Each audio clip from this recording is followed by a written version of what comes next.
Hi mga ka-Bible, Wednesday today at meron akong Bible verse na gustong i-share sa inyo ngayong araw from the book of Marcus chapter 6 verse 1 hanggang 5. So ito po yung mabasa natin. Hindi tinanggap si Jesus sa Nazareth.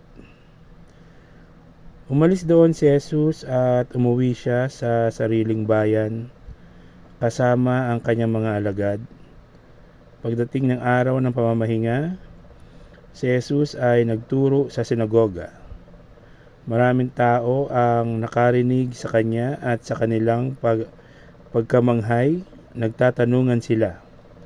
Saan niya natutunan ang lahat ng iyan? Ano ang karunungang itong ipinagkaloob sa kanya? Paano siya nakagawa ng mga himala? Hindi ba ito ang karpinterong anak ni Maria at kapatid ni na Santiago, Jose, Judas at Simon? Taga rito rin ang kanyang mga kapatid na babae. Hindi ba kaya't sila'y nagduda sa kanya at siya'y hinamak nila? Dahil dito, sinabi ni Jesus sa kanila, ang isang propeta ay iginagalang ng lahat maliban ng kanyang mga kababayan, mga kamag-anak at mga kasambahay.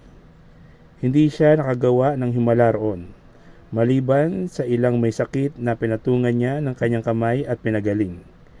Nagtaka siya dahil hindi sila naniniwala sa kanya. So, yun po yung mensahe sa atin ngayong araw ng Marcus chapter 6 verse 1 hanggang 5.